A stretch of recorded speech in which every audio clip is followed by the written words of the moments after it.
This is our first WIP Wednesday episode of 2023, and I have some fun and I think really good questions to answer tonight. So let's just make sure the technology is working for us. I see my chat has popped up, so if you can see me and hear me, let me know where you're tuning in from. We are coming to y'all from my home crafting studio here in North Central Florida, where we have had some wild thunderstorms this afternoon. It's been pouring, super windy, lightning and thunder, which it's January. Come on.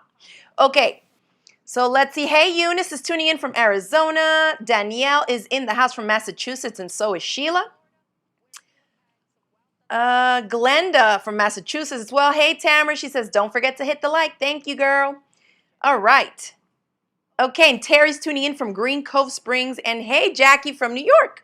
All right, everybody, let's go ahead and get started. I have 4 questions, and one of them might take me a little bit longer than the other, so I'm going to jump right in and start answering these questions. And actually, before I start with the questions, just a quick reminder, because I know some of you that catch us here on the live show are not necessarily on our email newsletter list. Remember that the best way to keep in touch with us and find out of all the Crafty Gemini happenings is to be on that free email newsletter list. It's free. It's super simple. All you got to do is go to craftygemini.com, and when you see the little pop-up there, you can enter your name and email address, and that will add you to it, okay? We have, and we've sent out a couple emails already, we are running a New Year sale on our site. We have hundreds of products, and this sale is pretty rare for us, and I think it's a pretty good one. It's 23% off of all the physical products that we sell in our shop. So I know for those of you that live outside of the US, it might not make too much sense, but it's still some savings. Obviously, you'd still have that added shipping cost. But for those of you in the US, saving 23% off of all the physical products that we have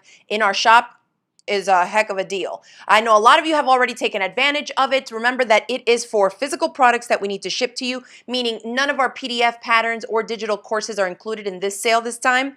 And what else? Physical products that we ship to you. The sale ends this Friday at midnight Eastern Standard Time, and I believe that's January 6th, 2023, 11:59 p.m. Eastern Time. The sale will end. So you have today, tomorrow, and then all of Friday. If you're watching us live, that is. And then there was one more thing about the sale I was going to say. Oh, and the sale applies obviously to in-stock products. So if you go to a product that you've been wanting to order and you want to take advantage of the sale, but it says out of stock, unfortunately, we can't honor the sale ahead, and we also can't backtrack and apply the sale to previous purchases already. So anything that's in stock right now that needs to be shipped to you, 23% off. The best part is that you don't need a coupon code. It will be automatically applied to your checkout cart on any products that qualify for the discount. So if you get a digital course and a physical product, it will automatically take the discount off of the physical product because that is the qualifying item in your cart. So hopefully that's pretty straightforward, makes sense. And if you've been looking to get, interfacing, some mesh fabric, some of those things, rotary cutters and stuff that we carry in the shop, definitely check that sale out, okay? And of course, you can shop with us at craftygemini.com/shop. All the products are there. Okay, yes, Diana says, yay, I will look into it. Awesome. Okay, so let's go ahead and get started. The first question I have here is from Nancy. And remember that now for WIP Wednesdays, I'm answering pre-submitted questions. So if you have a question that you'd like me to consider and answer in a future WIP Wednesday episode, the link is in the video description of the YouTube video here, and we also put it in the chat for those of you tuning in on Facebook. So Nancy asks, do we always have to wash and dry fabric before we start a project? So this is a loaded question for a lot of us, especially as quilters, and I just want to share, I talk about this all the time, but for those of you that maybe haven't heard my take on it, let's jump into it. And it's going to depend on a lot of different things. 1, the quality of the fabric that you're using. 2, the type of fabric that you're using. And 3, the type of project that you're using that fabric for, okay? So here I have an example, and we are going to talk like we are quilters because I'm assuming that this question is Nancy asking that because she is a quilter. So most of us, even if we're not just quilters, if we're doing home decor projects, or maybe you're making bags and smaller quickie gift items and stuff like that, chances are you're probably using some type of a cotton fabric. So 1, I said it's going to depend on the fabric that you're using. So let's say that we're working with 100% cotton, quilting cotton fabric. It's often called quilting cotton. It's just 100% cotton. You can very well use it for clothes. Maybe not for adults because it doesn't drape quite as much, but for a lot of kids' clothing, it works really fine, or for like scrubs or aprons and that kind of stuff. So say we're talking about 100% quilting cottons or calico prints, like they're also often called. The quality is going to make a huge difference too. If you notice, when you buy a pre-cut pack, and the pre-cuts, let me see if I have any right here, just right off the bat, I don't. But pre-cuts are designer quality quilting cottons that have been pre-cut by the manufacturing company into certain shapes, sizes, and stacks of things, okay? If you have ever purchased 5-inch stacks, 10-inch stacks, 2.5-inch jelly rolls, you know, different little pre-cut stacks like that, they tell you not to pre-wash it. So that should give us kind of a little insight into it already. If the manufacturers are telling us don't pre-wash it and they haven't pre-washed it and it's the exact same fabric, chances are that the quality of that fabric is so high that it's not really going to shrink quite as much, and it's probably really good quality fabric to the point where it is not likely to bleed into other lighter fabrics as well. So if I am using designer quality quilting cottons, okay, that are 100% cotton, and I'm making a bag, a quilt, or something that's going to be washed that is not a garment, I don't pre-wash, okay? Instead, I do a cheater pre-wash, and here it goes. You either use water or some type of a starch or, you know, your favorite finishing spray or whatever. You moisten the fabric with it, and then you press it with an iron. And adding moisture and heat to your fabric is going to cheater pre-shrink it, okay? And I wanted to show you that as an example here because I cut out a little piece of fabric that measures 5 inches by 5 inches. And I'm thinking this fabric came from my stash and probably hasn't been prepped yet. The good thing about doing or using this method is that basically every fabric that I have ever bought and cut into has likely been pre-shrunk already because I have either spritzed it with water and pressed it flat and smooth so I can cut a piece from it, right? Or I have already starched it because maybe I was using a bigger piece, cut the chunk I needed, and left the rest there. So what I wanted to do here, and I'm going to assume that this has not been pre-shrunk just because the way I found it in my stash, still kind of has a light hand and a lot of wrinkles. So let's act like this came off the bolt from a store. 5 inches by 5 inches, okay, is the square piece that I cut there. Now we're going to wet it. And I'm going to use starch because this is typically how I do it, but you could also just use a spray bottle with some water, or if you have an iron that you like to put the water directly into it, you could steam it and press it. So I'm going to hit it with some starch, let that starch absorb in there. And now when I hit it with the heat of this dry iron, that starch, because it's moisture, is going to create some steam. And you can kind of see the little smokiness there, not smoky, but the steaminess of the steam, right? And so that, adding that moisture and that heat, helps me pre-shrink my fabric a little bit. If this fabric did not shrink, it's because I had already done it before. But usually what the manufacturers tell us of the better quality quilting cottons is that they usually will shrink at the most between 1% and 3%. So if you're making a quilt and you don't pre-shrink any of your fabric, like actually pre-wash it, put it in the washing machine, take it out, dry it, and then start your project, it's fine. If it's a decent quality fabric, chances are it's just going to shrink barely anything once the quilt is done and you put it in the wash. And so this is instead how I prep it, right? I won't go in and grab and use my fabric like this, all wrinkly, because I want everything to be super flat and smooth when I go in to make my accurate cuts for my patchwork pieces. So no matter what, I have to press these creases out. So for me, I like to starch my stuff, and y'all have probably seen me do it. So let's just do it a little bit more. I kind of like my fabric to be nice and stiff when I go in for accurate cuts and for sewing. Let's just dry up all that starch and let's measure it and see if it shrunk any on us. Oh, and it did, and it's pretty obvious too. It's still a little bit steamy. You can see it's steaming under my iron here, or my ruler here. But if I put it under the ruler again, can you see there? Let me give you a little bit of a close-up. I think you can see it there. This line that's running across here is the 5-inch line. And so you see how you can see some of the fabric underneath from my ironing mat. You can see that whole gap, and it is a solid 1/8 of an inch of shrinkage there. Okay? So pre-shrinking, right? For me, if I'm prepping my fabric and I don't want to properly pre-wash it and, you know, run the water, the electricity and all that for the wash load, I just do this, either with water or with starch. But I also wanted to show you that because that little bit that it shrinks, this is very important to do before you get into cutting out your pieces for your project.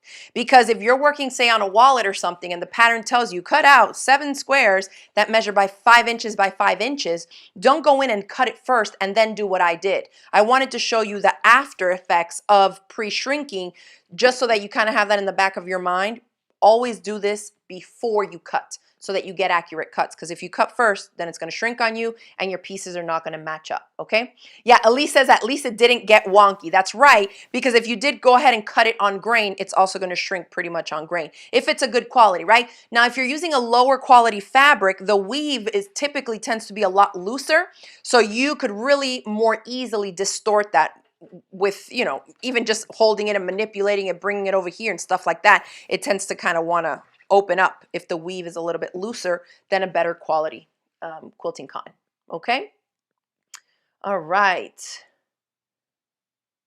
Okay, so to answer Nancy's question, do we always have to wash and dry fabric before we start a project?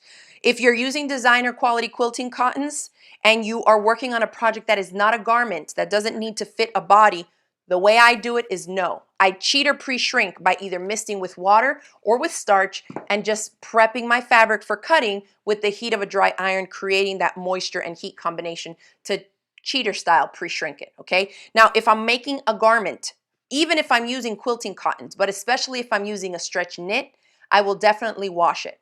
Anything for clothes, I always pre-wash, because you want to treat that initial fabric before you start making the sewing pattern. You want to treat it the way you would or are likely to treat the finished garment, okay? The worst thing is to experience what we just saw here on camera on the body.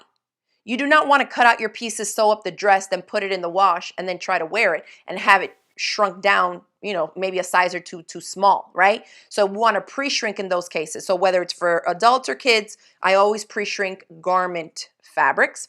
And then the only other ones that fall into the category of you probably should still either soak it or wash it in the washing machine and dry it is anything that's a really dark dyed batik. I've seen it happen where the color bleeds a little bit on like the dark maroons, the burgundies, the navies, and even black batiks, or lower quality quilting cottons that are really saturated with dye. Those, and you usually can see it. Like if you grab a fabric, and let me grab you a dark print that has a light fabric on the back so y'all can see what I'm talking about. So here are 2 different prints that are black. So just because I said black fabrics, you probably want to pre-wash them. This is not what I mean. So here's this fabric. And on the back, notice the front of it is mostly black, right? It has white motifs, but it's like dyed black. The back part of it is still white. So that tells me that this black is screen printed on, or they use some type of a method where the black is on top of the fiber and not through it. So if you have a really dark fabric and you're thinking, ooh, do I need to pre-wash that? Flip it over to the back. And if it's white, chances are you don't, because it's not like a deep saturated dye, okay? The same thing goes for this one. And this one has even more black with some, light colored stars. Again, you think, oh, maybe because it's dark, I might have to pre-wash it. But when you flip it, it's lighter on the back. This, for me, will not be a problem to use, right? So that when it's already sewn into the project, I know that I can wash it and it's not going to bleed out, okay? So if you flip it to the back and it's a full color, also deep saturated like that on the back, I would be on the safe side and just give it a wash. I know some people like to use those color catchers and stuff like that when they're pre-washing some of those deeply saturated fabrics, so that's a good idea. I've never used them. I don't. I tend to stay away from those type of fabrics, so I avoid that extra work. Okay, let me just pop into the chat here. Oh no, Susie says she's seen it bleed onto a car seat. Maybe like a car seat cover or something like that. And with the moisture and everything and the fabric dye bleeds into other lighter fabrics. That's the worst. I've seen online where people they'll have made a quilt and the colors in some of the blocks, and there's like a lot of solid white in there, and the darker colors will bleed into the white, and like reds will turn them pink, and it's just a mess. Yes, Sabrina's mentioning here that flannel shrinks and needs to be pre-washed, especially if it's Joanne Fabrics flannel. I remember going to the store sometimes with my kids when they were younger. We'd sew them up pajama pants and stuff. They'd pick out the fabric. I have seen the fabric both on a cotton, what did they call it? I think it's like a cotton interlock knit fabric and cotton flannel. We've bought 1 yard, and after we wash it, because again, it was for pajamas, right? So for garments, we pre-wash. Once we pre-washed and pulled it out, that fabric shrunk from 36 inches of a yard all the way down to 30 and 31 inches, multiple times. So flannel and that cotton interlock, whatever, knit. It's like 100% cotton, but it's a knit at Joann's. Definitely wash. If not once, twice, okay? All right. Okay, so that's that. I wash if it's for garments. I wash if it's a deeply saturated dye that I can see on the backside. The dye goes all the way through the fabric. And then other than that, I don't. I either mist with fabric and hit with the heat of a dry iron, or starch with fabric and press with the iron. Okay, so Nancy, if you're watching, I hope that answers your question. Let's go ahead and move on to question number 2, which is from Elaine. Elaine is asking, as a newbie to sewing, how do you know what needles to use in your machine? I buy universal ones, but they have different numbers on them. Awesome. Great question. I find that, a lot of times once you've been sewing for a little bit, most of us at least, if we sew the same types of projects over and over again, we tend to just lean towards one brand, one size, and just keep maybe 2 or 3 different options for any, out of the blue different types of projects. But I went ahead and pulled out some needles from my very large sewing machine needle stash. I have needles for all the things because when I want to make something, the last thing I want to do is drive 40 minutes to go anywhere and buy new needles. So I'm going to talk a little bit about these different needles and just things to keep in mind, okay? Right off the bat, rule of thumb is the lower the number of the size of the needle, the smaller, the thinner the needle is, meaning it's going to be teamed up with a thinner, lighter fabric, okay? Low, smaller, thinner fabric. Think that. And then the higher the number, the bigger, the thicker the fabric, and the chunkier the needle as well. So higher the number, bigger, thicker, chunkier, and the lower the number, thinner, lighter, floppier fabric, okay? So right off the bat, if you're working with 100% quilting cottons, chances are a universal size 80-12 needle is going to be a really good place for you to start. So if you're on a budget or you're just kind of just getting started, I would buy either a 5 or a 10 pack of needles, these little guys like this, and I would look for ones that say universal 80-12. Now, this is a 90-14. This is a Jersey 80-12. I don't have the packs in an 80-12 because I sew so much that I've upgraded from these little guys to a box of 100. And I still go through these. So this is my box of size 80-12 needles, okay? So when you start really sewing a lot and you are pretty good about switching out your sewing machine needle, rule of thumb is about every 8 hours or so of sewing time to change out the needle to something else. I know some of you out there are like, I haven't changed mine since 1982, right? Change out that sewing machine needle. Oftentimes, if you hear like a poking when the sewing machine is stitching, it's like a bump, bump, bump. Chances are that instead of that point being sharp, it is likely already a little bit blunt. It might have some burrs in it or something, and it's kind of like carving through the fabric instead of easily going through. If you see any type of like wobbly stitches or like they're not really going straight, or like you can see where the needle's coming in and out of the fabric, it just looks a little wonky, maybe like dragging a little bit of the threads of the fabric, swap out that needle, okay? So I get these on Amazon. It's a huge box, a huge little box, and it comes with this little paper on top and on the bottom that says anti-corrosion paper. So I just make sure that I always keep it in there. Now, these are Schmetz needles. There's several different brands here. These are organ needles. These are Classe needles. Everybody kind of tends to find their own favorite brand. I tend to use Schmetz the most. I really like the color-coded system that they have for the type of needle and the size. So for example, when we were talking about these size 80-12, and I'll talk a little bit more about the numbers in a minute. It's like just the needle shaft, and there's a teensy little red line right here. You probably can't see it, but there's a little red line. And one single red line on the entire kind of thicker part of the needle shaft here means that it's a size 80-12 universal. I know that. So if I look at the other box that I have here, this is It looks like the same needle, but it has two of those orangish reddish lines. And that to me tells me that, because one of the lines represents ballpoint jersey, and then the other line represents the size, which again matches these guys, which is an 80-12. So I know that when I see two of those lines, these are my 80-12 ballpoint jersey 80-12 needles, okay? So, once you get into the system of whatever company it is that you're using, am I missing something here? Yes, I don't know where I put the little thing that goes on top. But once you get a system and you know which needles are which, like for that same company, then you can more easily keep them sorted, right? So like these are Schmetz jersey needles, and these are size 70-10. So they're smaller than these 80-12 ones. And I see that orange line or red line, I can't really tell which color it is, and then a green one. The green represents that size, 70-10, so that's a little bit smaller. Now, when we talk about these needle sizes, we always say like 70-10, 80-12, 90-14. We say both, but those numbers actually correspond to two different measuring systems. The 70 or the 80 or the 90 is like the European metric system, and then the smaller numbers, the 8, the 9, the 10, 11, 12, 14, 16, all the way up to 18, are the American measurement systems. But they usually just have them like one size, like the European size / the American size. So all of them come like that. So that's why you hear us talk about it like, oh, just grab a 90-14. They can, it's very, in the same way, say, use a number 14 needle. You would know that that's 14 in US, which is the equivalent of a European 90, okay? Now, they come in 5 and 10 packs, and as I already showed you, the way, way bigger ones. Now, some of them will say overlock. Now, the number one tip that I can give you in terms of using sewing machine needles on your specific make and model is, one, to always reference your user manual, because usually, one, the machine is going to come usually with a little pack like this, depending on what company they have teamed up with, the manufacturer of your machine, and you can look on the back and it will tell you what it is. So this little pack tells me that this has 10 pieces of 80-12, okay?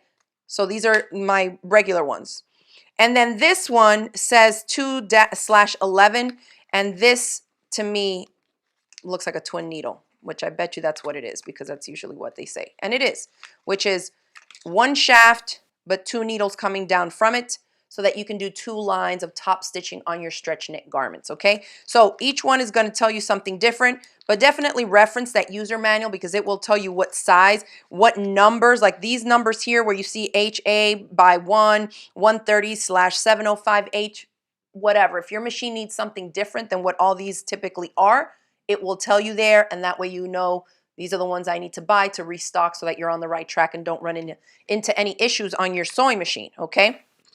Now, aside from the Universal, that would be a great place to start. Universal 80-12, or they even sell a pack like this that comes with 10, and they oftentimes will have different sizes in the one pack. So it may have a few that are 70-10, some 80-12, and a couple of 90-14. That would absolutely be the best pack for a beginner to start with, because then based on how lightweight, medium weight, or heavyweight the fabric is that you're going to be using, you will already have the size needle that you need in that one pack, okay? So think about that when you're buying stuff for your stash, your Notion stash, okay? Let's see. Yes, Cindy says, I think I found a chart online for the Schmetz needles color codes. You can look it up super duper quick. If you type in Schmetz sewing machine needles, you'll see the little diagram, and it's great to just save it. There's so many different colors, so many sizes, and they will have like metallic, jeans, stretch, ballpoint jersey. And so those are going to be kind of more specialty needles that you can get into once you either go down that path of working with, say you're going to be making 12 pairs of jeans.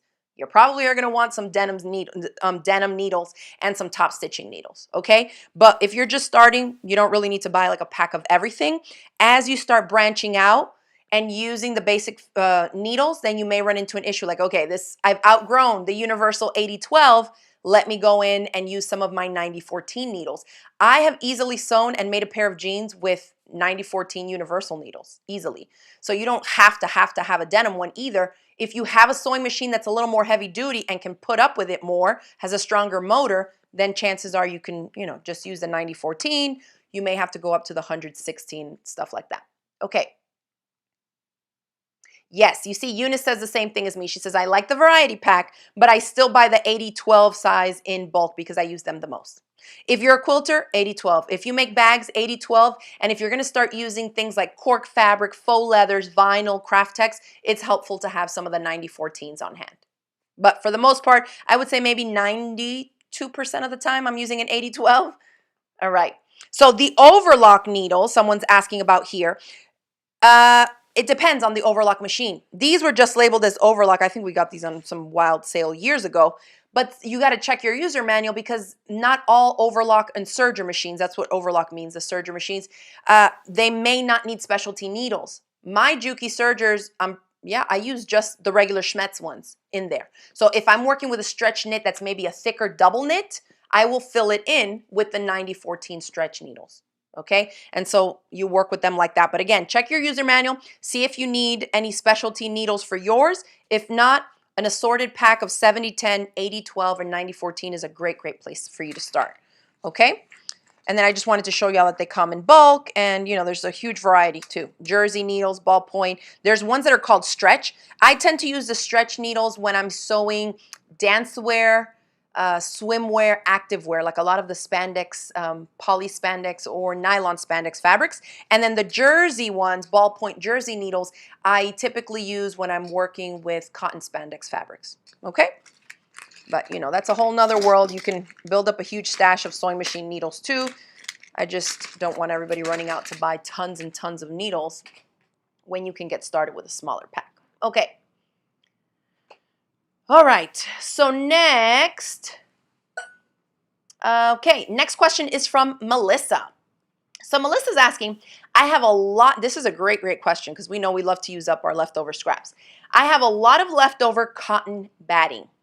How much batting can I Frankenstein before it loses its integrity for a lap size quilt? So I thought this was a great question, because I know some of you maybe get rid of your batting scraps. I know people usually find some type of a use for them, either to stuff dog beds. Some people use them for mini quilts or mug rugs and coasters and things like that. But if you have big scraps, you know, like chunks of cotton batting scraps, that you would like to put together, like she mentioned in her question here, into a lap size quilt, you can make crib size quilts, you can make wall hangings. And so Frankensteining the batting is this here. I took 2 random scrap pieces of this cotton batting and I zigzag stitched them together. Now I wanted to share with you my tips on doing this, because you can't just grab 2 pieces and put them one on top of the other. If we have a look at this, and I'm just going to show you kind of a close-up. This is kind of washed out because I have the white table. Let me make it a little darker. Okay. This that you see running down the middle here is my zigzag stitches in a dark gray thread. Okay.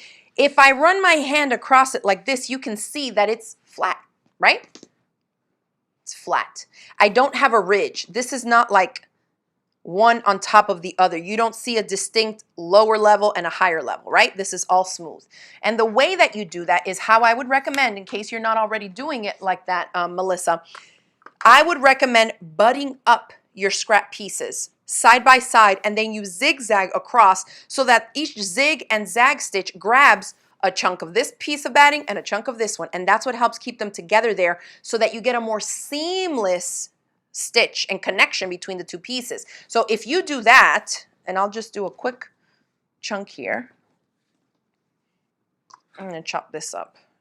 You could do it with the long strips, right? If you quilt a big quilt and you cut off the strip of like a 90-inch or 60-inch width, you can just butt those 2 long strips up together and do it that way. But if I'm going to do a little demo here for you of these 2 smaller pieces, I would do them like this. This is what I mean. Butt them up side by side like that. And you're just going to hold these 2 as you run them under the presser foot of your sewing machine. And I'm going to try and go a little bit slow, at least until you get the hang of it. And the idea is to have that needle go zig and zag and zig and zag and zig and zag all the way down, so that we don't have a gap here, but we also don't have an overlap. Okay, I don't want you to put one on top of the other. Instead, just put them side by side. So for this technique, I would definitely recommend that it be the same batting, right? You don't want a loftier, thicker batting and then a thinner one next to it. Then you're going to be able to kind of tell the lumpiness a little bit probably, and the difference inside the finished quilt. But if we're doing it with this technique, I really don't think that there's any limit to how many pieces you put together, okay? But I will share with you another tip. You'll notice my zigzag is not a super tight zigzag, meaning the stitch length of it is a little bit more spaced out, because the less thread we add here, the drapier it's going to be at that join, the less stiff it's going to make the quilt over the full size of it, especially if you have a lot of these connection seams. And then also, the less you'll be able to tell that there's actually a join there, okay? Because even feeling it right above the stitches, you can barely tell that it's there. So when you add a layer of fabric to the top and the bottom, nobody's gonna know that you did that, okay? So let me show you how I would do it here.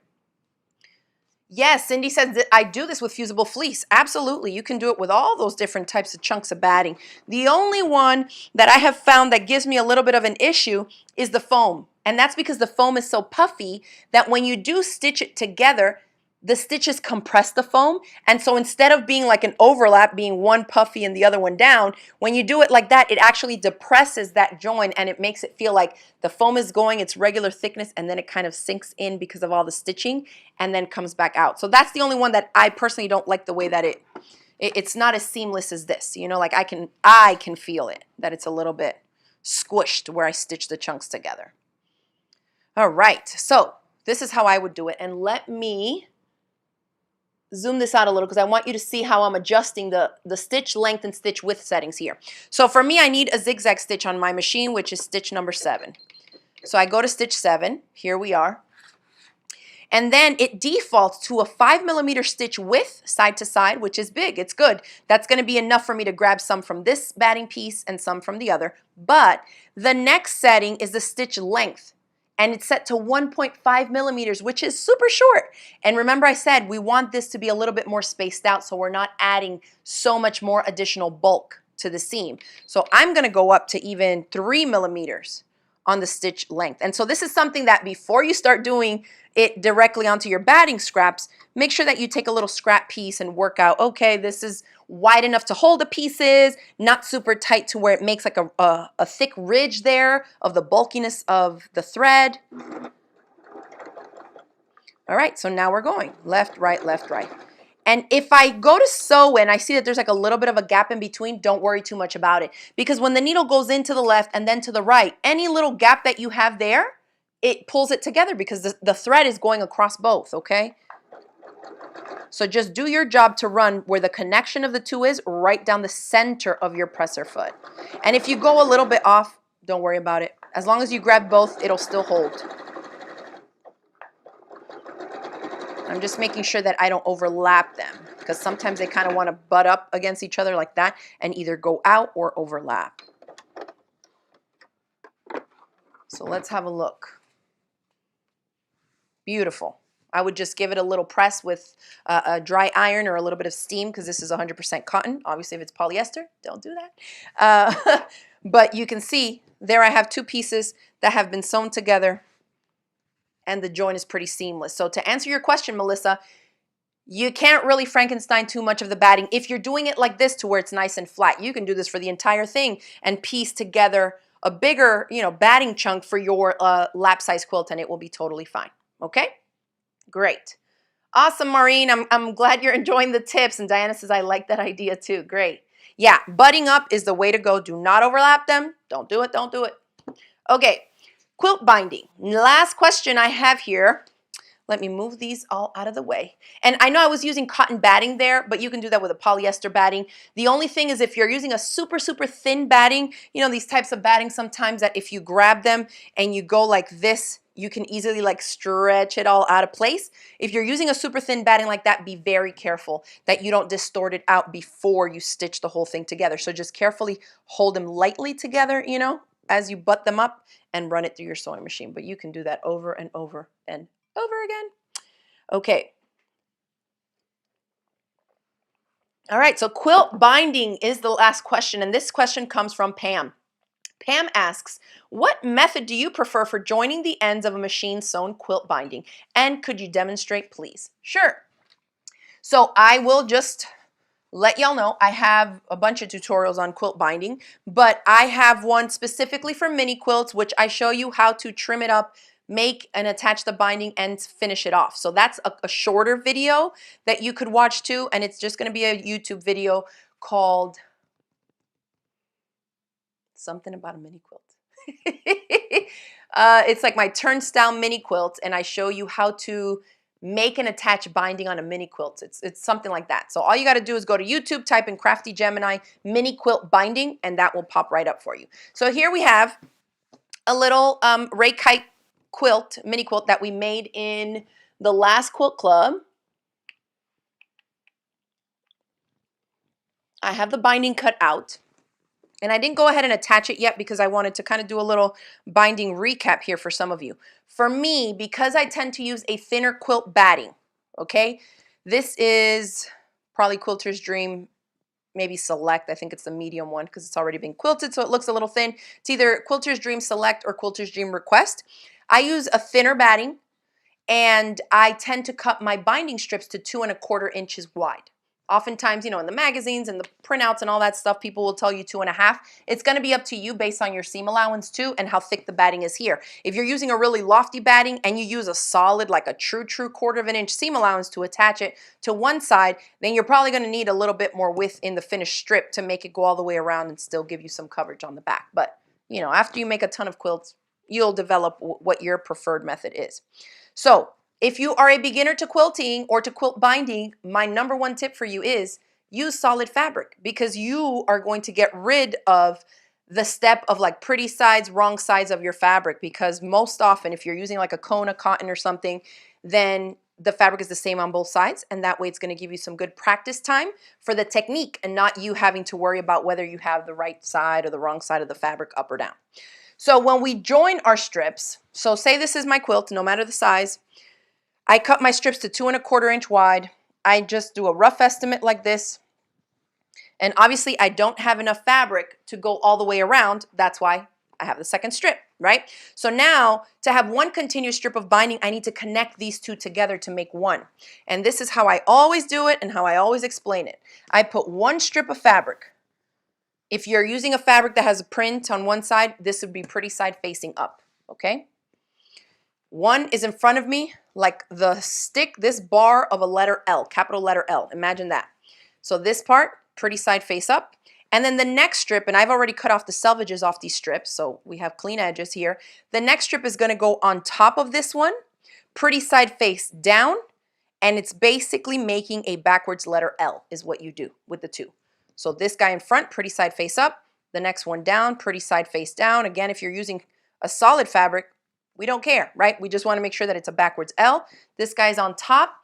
We are going to put a pin, and I'm doing this kind of quick and dirty just to kind of show y'all, because I do want to get it on the mini quilt and finish off the end so I can show you. So now, once it's like this, you would draw a diagonal line.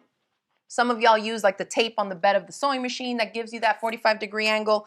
If you don't have one, just go like this. Place your ruler. And I'm going from this corner to the corner down here where the two fabrics meet. And this is not the sharpest point on my pen or on my chalk crayon thing here, but I think with white you'll be able to see a little bit. Yes. So there's my diagonal line, and the line always goes top right to bottom left. Okay, do not do it the other way. It will not work. So it needs to be here to here. Now we're going to go to the sewing machine and stitch on that line. So for this, you got to have the needle in the center position, and I got to go back to a straight stitch. So here, needle is the center position there and there. Okay, so now I'm stitching on the line.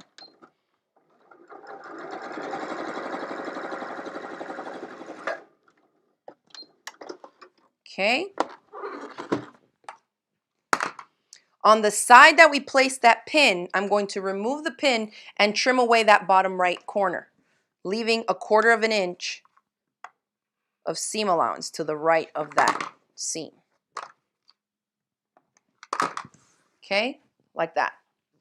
Now, when I open this up, you see that now the two strips have been connected on a 45-degree angle. Okay, so I usually will go in here and just quickly open the seam allowance and finger crease it open.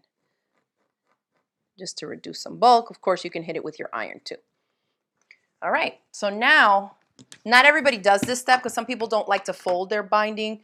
You know, you just end up doing what you've done for over a decade, and I do. So I'm going to fold my strip in half.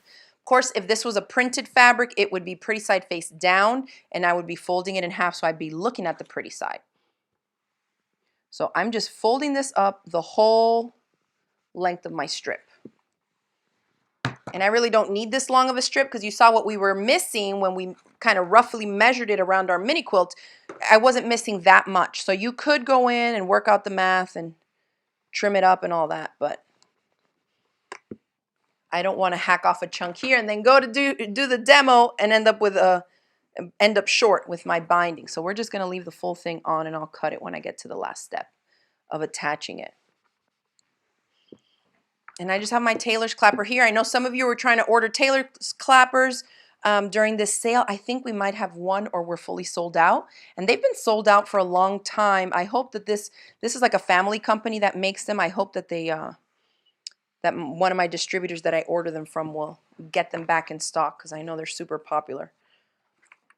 You can always add yourself to the wait list if there's any item that you're trying to purchase in our online shop that's not currently available. And as soon as we get them in stock and we update the inventory, then you automatically get an email telling you, hey, that product is back in stock. Okay, I'm almost done with the strip. And I'm going to run through how I attach my binding. Again, there's a gajillion different methods and ways to do it. This is just one way, and I don't always do mine this way, but it's the way that I like to teach because I feel like a lot of my beginner students, when I was teaching more in person, this was a way that clicked with a lot of people, and they were able to, you know, successfully complete their quilt binding using this technique. Okay, thank you, Barbara. She says, I learned so much from these shows. I am glad to hear it. All right, so I would orient the quilt the way that it's supposed to be, like if there's an upside, you know, a correct top side to it. So for me, we're going to put the little kites like this. And so if this is the bottom, I would start down here. Okay, I'm going to align the raw edges, these two raw edges that are touching, with the bottom edge here, but I leave myself a tail. So if I want to start somewhere in the middle, I'm not going to start right here and start sewing. You got to leave yourself a tail because remember, we got to do that join at the end, which is what Pam is asking. What method do you prefer for joining the ends of a machine sewn quilt binding? And that's what I'm going to show you when I get there, okay? So I'm going to leave myself a long tail. We're going to grab our sewing clips. And I'm going to start down here. When you're working with a mini quilt, if from here to here is not that much, you got to think this is where we're going to join those ends. We want to leave a good big chunk. The more space we leave at the bottom to work with so that we can combine those two left ends of the binding, the easier it's going to be to join the ends. If you only give yourself 4 inches, you're going to be struggling to the point where it's just going to make sense to rip out those stitches and give yourself more space. So this is going to happen every time. You're going to say, I don't need that much space. And then you're going to do it and you're going to say, Vanessa was right. I should have listened to her. So I'm telling you now, start close to a corner, especially if it's a mini quilt, okay? So I'm going to start sewing here where this clip is, and I'm just going to leave this all just flopping in the wind for now, okay? Then we're going to come around here, here, here. The only place I'm going to place clips is here. There's no sense in clipping because I need to manipulate this strip at the sewing machine when I'm sewing, okay? But what I am going to do is just go like this and make sure that I have way more than I need, and I absolutely do. So let's grab the sewing machine and stitch this baby on. Oh, Pamela, that's awesome. Pam says, I have quilted and sewed for years, and I'm still learning tricks listening to you today. Awesome. Well, I am glad to help. And I like this kind of format of the show because if you've seen me in person, like either at a retreat or I'm teaching somewhere, this is how I teach. It's a tip and a trick and a tip and a trick. And when somebody does something, I'm like, okay, stop. Everybody come and see this. If you run into this issue, this is how you troubleshoot it. And so I like teaching like that too. All right, so we are going to use a 1/4 inch seam allowance that for me, I know I got to scoop my needle over. And I'm going to bump up the stitch length just because now we're going through more fabric layers, plus batting, plus backing, plus doubled up binding, okay? So I'm going to start here, needle down. I'm going to back stitch because that's going to secure that. When I get to the corner, okay, good. Let me grab my pointy tool. I am going to stitch and stop I'm using a 1/4 of an inch seam allowance. I'm going to stop a 1/4 of an inch up. But this fabric is on top, so you can't really see exactly, but just look over here. A 1/4 of an inch up from where this fabric is. And if you kind of hold the binding down, you can even crease it. So you can see the line where the quilt edge actually ends and just stop a 1/4 of an inch up. And I'm going to stop there and stop with the needle down. So, boom, needle down. Now I lift my presser foot up. When your needle's down in the project, you can't move it. It means it's locking that position in place. That's exactly what we want. So now I'm going to turn my project a quarter turn so that the corner of the quilt now is like a letter V. So I'm going to stitch off the edge at a 45-degree angle. Do you see how this is a letter V? This edge and this edge? So now I can put my presser foot down and I'm just going to stitch straight off the edge. Okay, so we stitched, stopped a 1/4 of an inch up, and then I just stitched off at the corner at a 45-degree angle. And I want to make sure that y'all can see that. Because once you get that idea, then you know that we're going to be repeating this to the remaining 3 corners, okay? So we started here, back stitched. I stitched down, I stopped, and I stitched straight off at a 45-degree angle. This is how I like to do my mitered corners, okay? Now, back to the sewing machine. I do it all at once. So now I've turned it. I need to start stitching down in this direction, right? So where that stitching is, it's giving me kind of a guideline at a 45-degree angle. So I'm going to throw my binding up and you'll see what happens. Where we've stitched off, it's making that edge of the binding go right there at the 45-degree angle. That's what we want for the mitered corner. So you see how this is 45. So I'm going to throw that binding up and I just crease it, 45-degree angle. Then I'm going to bring it back down so that the binding is folded flush with the top edge of my quilt. That's it. So you throw it up, you get it there at a 45-degree angle, and then you bring it back down flush with the edge of the quilt. Like that, okay? And then I'm going to align it here. I'm going to start stitching right at the end. At the edge, I'll back stitch, and we're just going to stitch straight till we get to the other corner and repeat these steps at the opposite corner.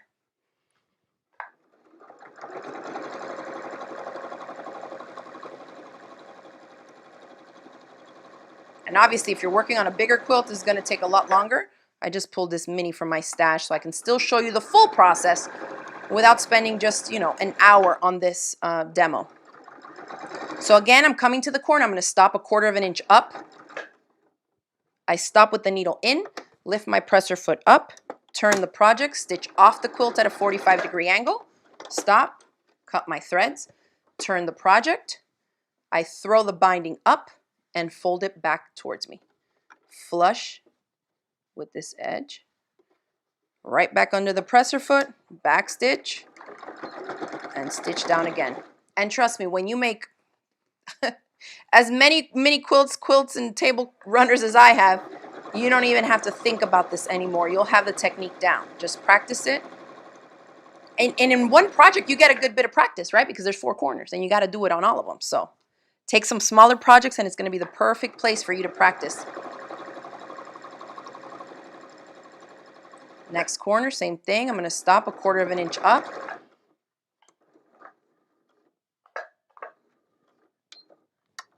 Presser foot up, lift. Oh, and I went 1 stitch too far because my needle was not set to the back position. There.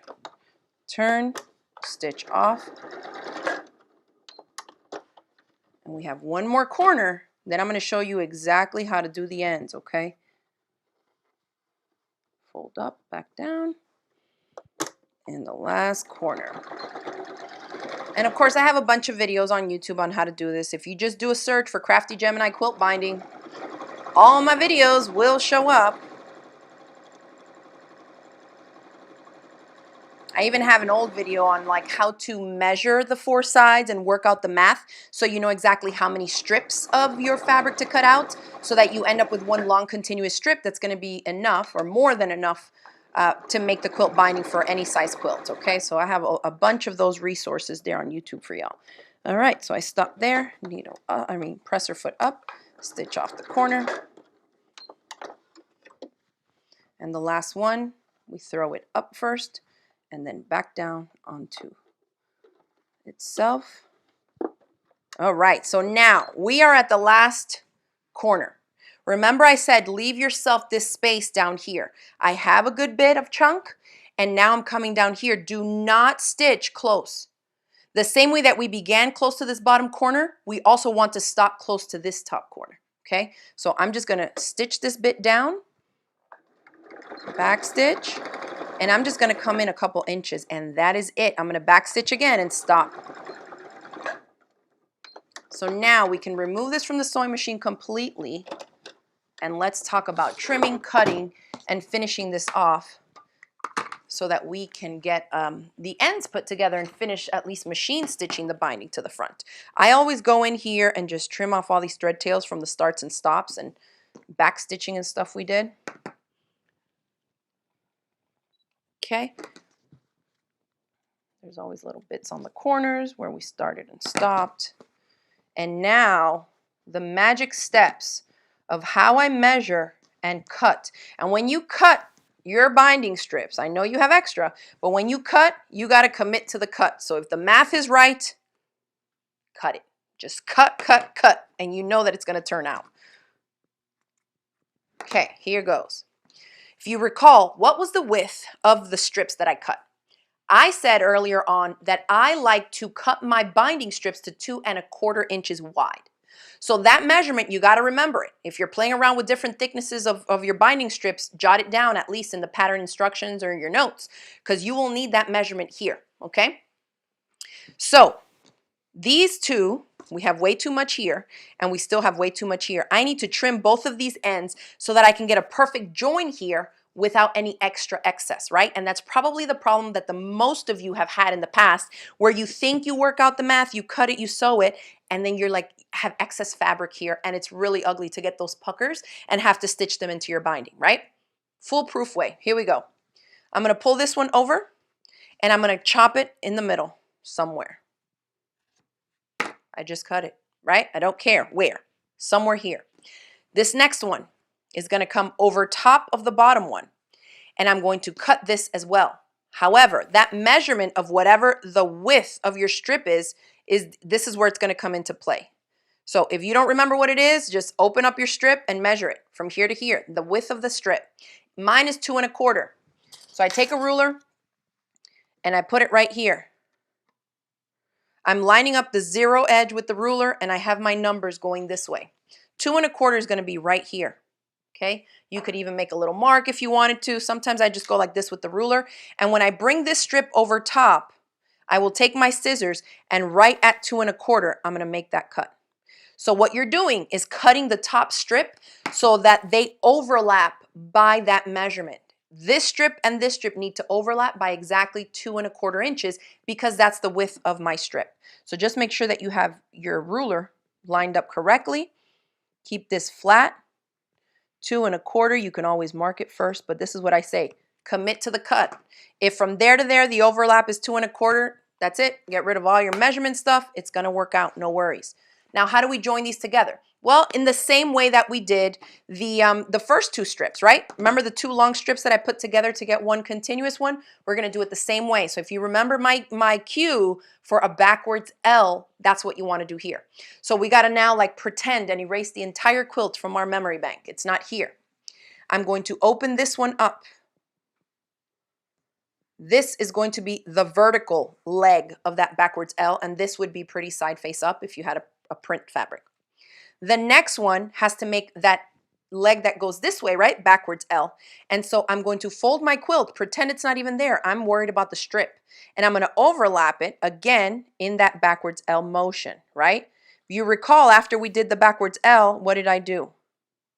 I put a pin on the bottom corner. And then you can just put a clip here to hold this folded up so it doesn't keep opening up on you. But just so you can see, I'm going to open it a little bit. This leg and the backwards L okay? This is what I was saying on a mini quilt. It's a little bit tighter because we don't have like a long width at the bottom of the measurement of the quilt. If you're making a crib size quilt, a wall hanging or anything, it's gonna be even bigger than this. So if I can do this accurately on this small of a mini, any of you tackling a regular size quilt will have good results too, okay? So now we're going to draw that line from top right to bottom left. Where did I put that little chalk pencil thingy? Here it is. It's white, so it's blending into my table.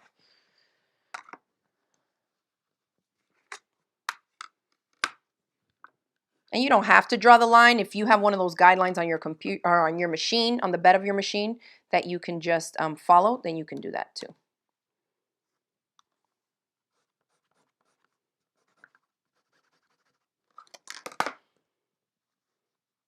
If your fabric is a little bit tight, feel free to put more pins too, okay? And I'm gonna eyeball it. I know that that has to go there a little bit, more like that way. All right, so now we go to the sewing machine and we stitch right on the line. And we trust our math that it will all work out, right?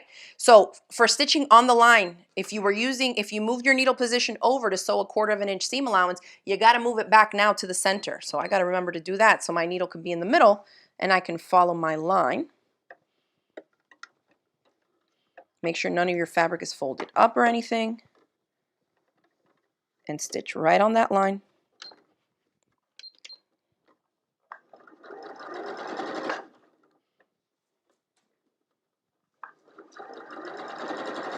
And coming off right at that corner, 45 degrees. And also, don't pull on your fabric strips here. Don't distort them or anything like that, because even if that measurement of the width of the strip was accurate for the overlap when you cut, if you start yanking on the fabric, then what's the point of measuring if you're doing your own distorting, right? And I say that more for me, who tends to be really, really rough with my fabric. All right, so you remember what we did after that? We trimmed the corner that had the pin on it, right? I removed my pin, and we're going to trim that seam allowance to a 1/4 of an inch from there. We're going to open up that seam allowance and finger press it. You can also hit it with the iron. Let's go ahead and open up that seam allowance just to reduce the bulk. And then the magic. I'm going to remove this clip. Fingers crossed. When I open up this quilt, it's going to magically flip itself into place. And ta-da. That is how you do it. This is like one of my favorite parts, you know, when you like flip a pancake or just do any big reveal. So there you see how the math turns out. It's all done. All you got to do is press it and then go in and stitch from here to connect the two, which were our two initial start and stop points. So let's take our iron, and you can see you don't have to be fussing with it. There's not a bubble of fabric there. Look at that. You can't beat it. And so you have a nicely mitered corner. If you press that seam open, it should be nicely, you know, the bulk of that seam allowance should be nicely distributed. And we're going to just come in here. I'm going to scoop my needle over to that 1/4 inch seam allowance, and I'm just going to start here and go across until I connect to the other one so that I can just close up the gap, okay?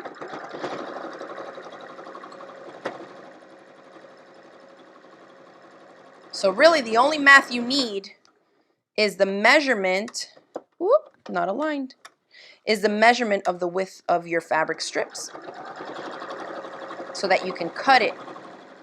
The overlap just needs to be that, and that's it, okay?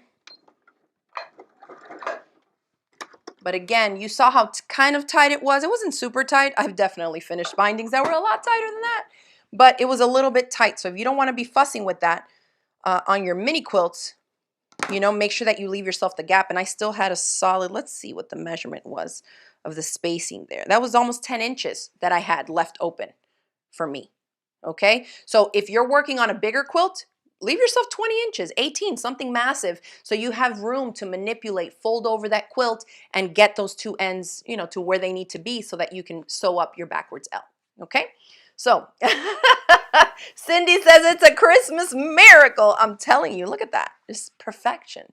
And then, of course, you would press this back and then back around, and then one over the other when it comes to the mitered corners. But again, I have a bunch of videos on that. I wanted to show y'all the demo for sure on how to sew multiple strips together to create one continuous binding strip, and then how I sew together the ends of the binding. So hopefully that was a quick little demo. Again, you can find more of my more in-depth and a little bit slower videos on my YouTube channel. Just type in Crafty Gemini quilt binding and those videos will pop right up for you. Okay, so thank you. I was checking here just to see if I'm missing anything else in the chat. Barbara says I test it before I trim the corners just in case. Let's see. Good, looks great. Thank you. All right, Math Magic brought to you by the Crafty Gemini. I'm telling you, it's the width of it. As long as the overlap is that, you have exactly what you need. So again, commit to the cut, trust the math, and you'll be fine, okay? All right, awesome. All right, so that's going to be it for tonight. Thank you, everybody, for submitting your great questions. I love answering questions like this because I know that even though maybe you're not following along with an actual project video, it's great to be doing something else and just listening to me in the background. I know a lot of you can really take in some of these tips and tricks, and then maybe on your next project you can apply them. So always, keep me in the loop. Post on my page, tag me on Facebook and on Instagram. And again, if you have a specific question and you'd like for me to answer it in a future episode of WIP Wednesday, the link for that Google document where you can submit the question is in the video description box if you're watching us on YouTube, and in the chat here on Facebook. Yeah, and this Ray Kite block that we did 4 times here for the mini quilt is part of my last quilt club. You can still get in on this quilt club. It was an FPP quilt club where we did everything foundation paper piecing. We actually have a retreat at the end of this month for foundation paper piecing. So if you're on our email newsletter, we will be sending out one last blast for anybody else who wants to join because we have a couple spots left. And then those of you that are coming to the retreat, I'm looking forward to sharing some new exclusive quilt blocks with you at the retreat that are all going to be foundation paper piecing as well. All right, so thanks again for tuning in. Make sure that you sign up for our email newsletter at craftygemini.com. Take advantage of our sale, 2 days left, to get 23% off of all the physical products in our online shop to help celebrate 2023. I wish you all tons and tons of crafting and sewing this year, and I will see y'all in the next video.